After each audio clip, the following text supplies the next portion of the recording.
Hello everyone and welcome back to the channel. Assassin's Creed has landed at the BAFTAs of all places. Yes, creative director Mark Alexis Courtier, along with some of the voice actors, have been doing these interviews and presentations at the BAFTAs to reflect on Assassin's Creed as a series, a franchise, and where it's going in the future. Now, I'm going to do a full video where I react to Mark Alexis Courtier's presentation because it's packed full of little bits of information. I think there's plenty to react to in regards to that. And I'm not going to do a breakdown of the voice actors' interviews, but I definitely recommend go and watch that. It features Bayek, Kassandra, Altair, and Eivor's voice actors. It's really good. Lots of fun information on the interview process. But today, we're going to focus on one very specific part of Mark Alexis's presentation, that being the fact that Assassin's Creed is going to be getting an indent, a sort of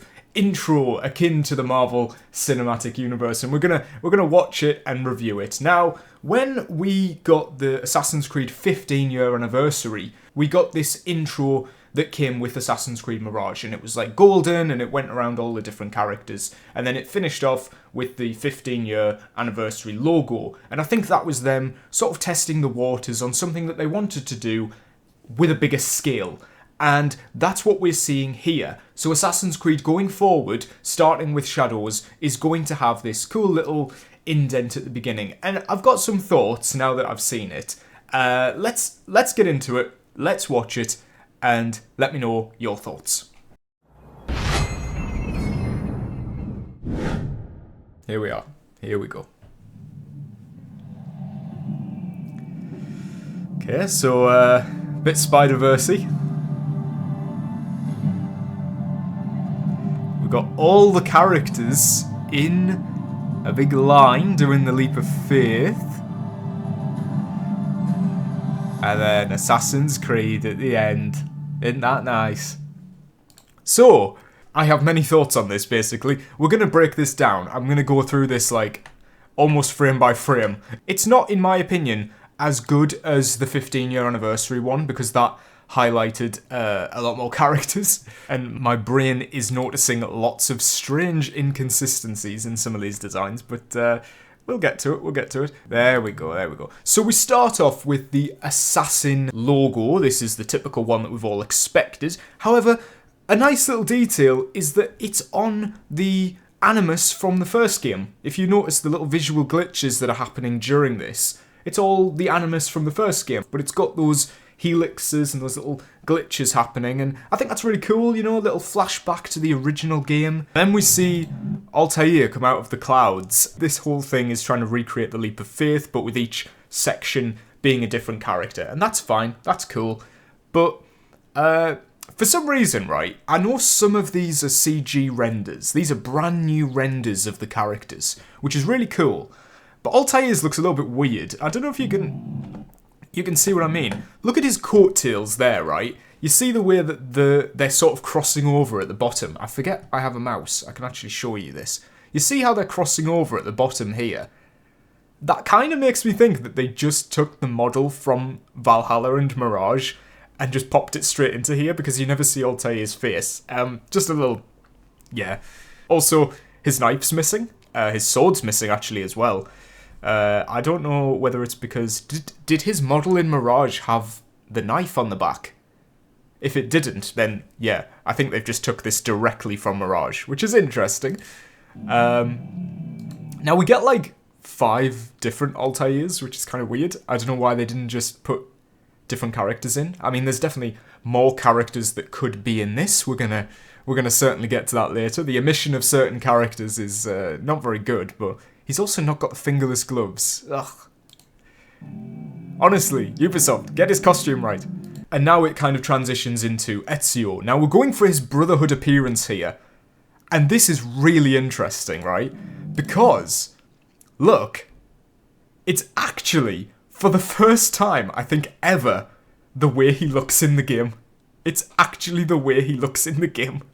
Because every time we see Ezio on these promotional material things, he's got the silver shoulder plate, right? And he's got the double braces, the 2 silver braces. But for the first time, we have an Ezio that has the brown shoulder pad and only one bracer. The other one's free, so it is actually accurate to how he looks in the game. Mental. That's actually really... I'm actually kind of glad they did this. So we get a couple of Altaïrs, right? And then we get a couple of Ezios. And that's, in my opinion, I mean, especially with the Ezios, you've got like 4 different outfits you could give him. You know, you could do the Creed 2 one, you could do Brotherhood, Revelations, even the VR game if you want to throw that one in there. There's plenty of different options I could have gone with. Clearly they needed to like pad out the time on this a bit more. So with this one here, it actually, you can tell it's a higher quality model.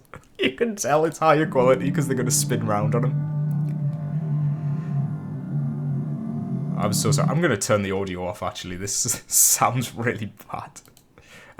So it's Ezio's family, obviously, playing. We get a nice close-up of Brotherhood Ezio here. This is an entirely new model. Very cool. I like the... You know, the beak hood is kind of a little bit further up. I think his Brotherhood one did have a proper beak on it.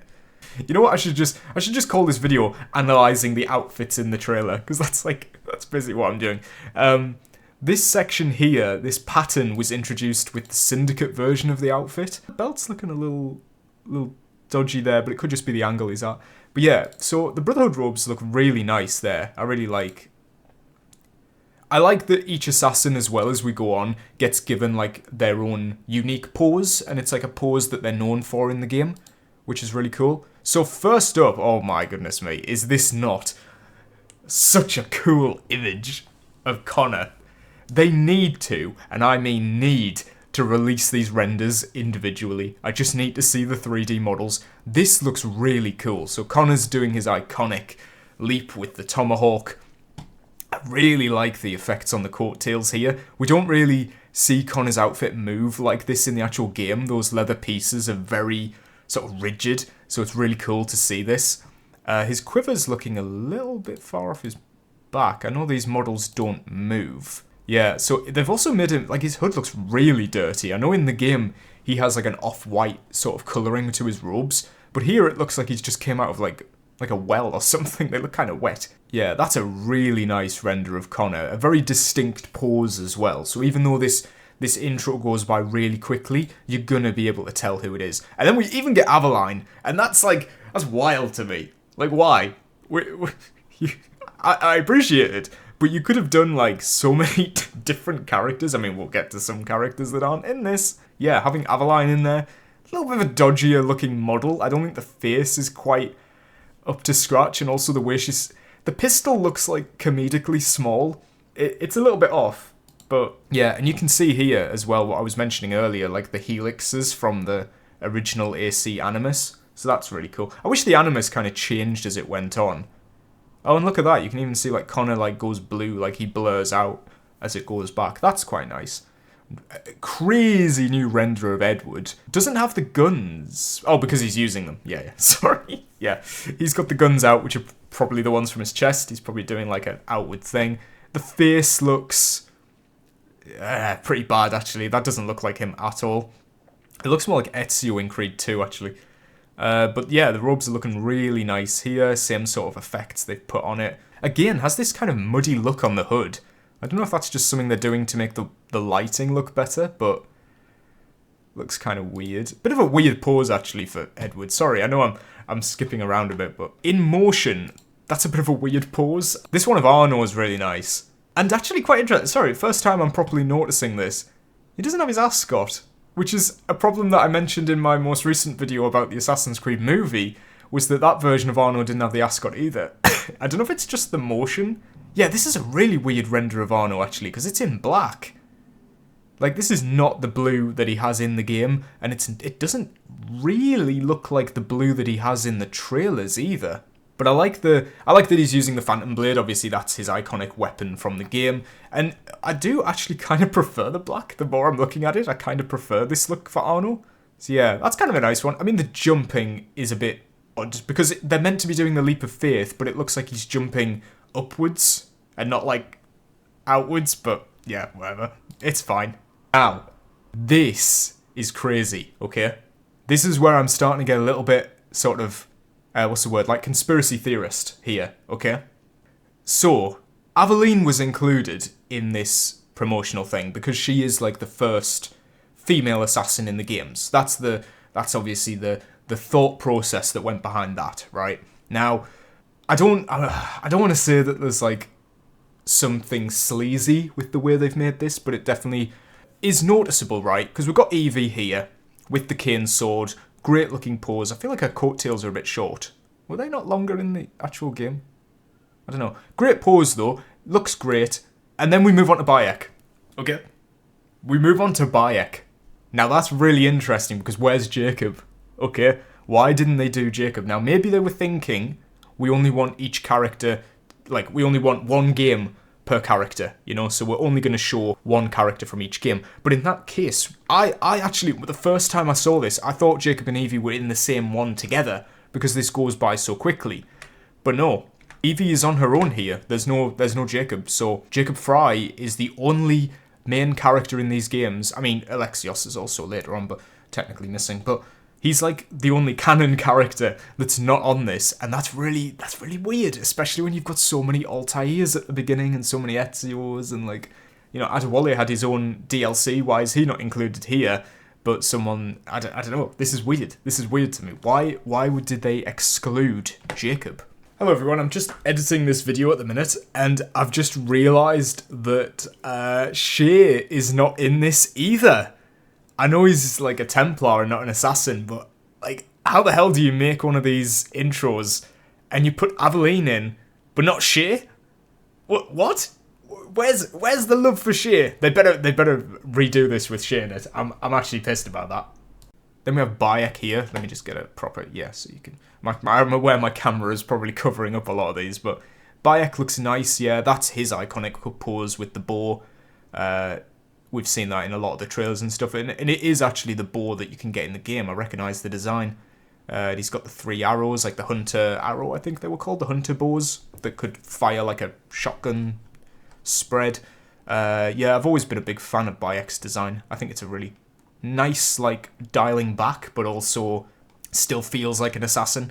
Oh, Kassandra's face looks a bit weird there. But yeah, she's got the...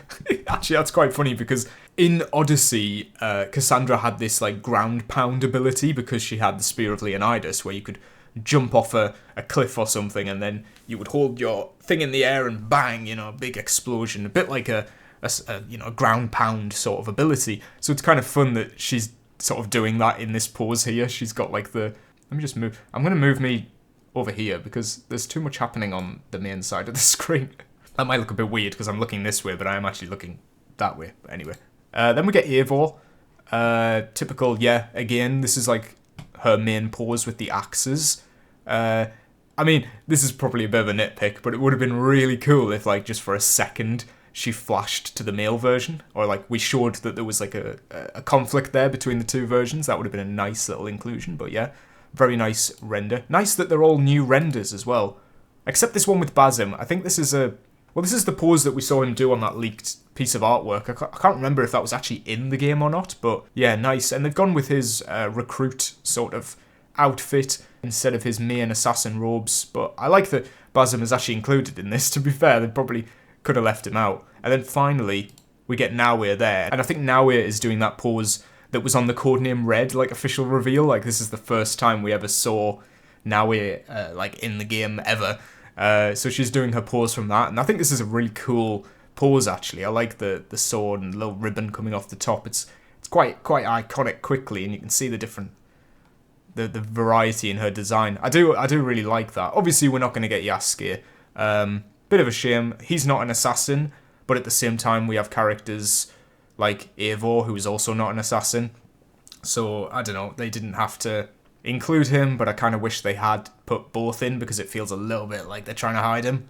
And then we go back to Altair, and again, I think this is just the model from the game, genuinely, like from Mirage and Valhalla, because you look at the coattail effects, right, on characters like Arno here. Look how well his coattails have been designed for this promo. Look at Connor's. They're like properly billowing out. And yet, the one character that their robes are defined by the eagle spread that they create, like the eagle wings that are created when they jump. And it's completely gone. They are static. That is just a screenshot took from the game, and I think they've even blurred his face so you can't tell it's an in-game model. So a little bit lazy there. Yeah, and then they've just followed the actual effects that you would have when you did the leap of faith in the game. So they kind of cheesed it a bit. It kind of goes from like looking like a leap of faith to then just all of the characters, and then back to a leap of faith. And that concludes it here, so this is the last one that pops up here. Now, they are using like the new font. It's like a bolder version of the original font, probably so you can actually see it a bit better. Because even here, I don't know if the logo is fully materialized in yet, but it's kind of difficult to read. I know this is such a tiny nitpick, but I don't like how the E's are like really jagged, and it looked nicer when it was thinner, but they want to like make the logo more recognizable. I mean, anyone will know, like, if you're looking for Assassin's Creed videos on YouTube, looking at the logo in a thumbnail is like near impossible. They have to use the eagle beak thing here because the text is so thin. Even now, you can't really use it in thumbnails. Just to wrap it up, like, I think the concept is good. We've seen a lot of these intro things being introduced ever since the MCU first did it. And for a lot of them, they just have, like, for example, Call of Duty just has the word Call of Duty with, like, moments from the games happening inside the logo, and that's a little bit boring. With this Assassin's Creed one, I am happy that they tried to do something a little bit more creative, like recreating the Leap of Faith. The Leap of Faith is a massive, it's a massive part of the game. It's a massive, like, bit of iconography for the franchise. It's been there since the beginning. And it's nice to see the characters, and especially some brand new renders of characters that we haven't seen in a long time, and especially like HD renders. I think I'm more excited just to get the renders so I can put them in thumbnails, but yeah. I think this is pretty cool. Hit that like button, subscribe. Down below, let me know what you think of this new Assassin's Creed intro, and I will see you in the next video.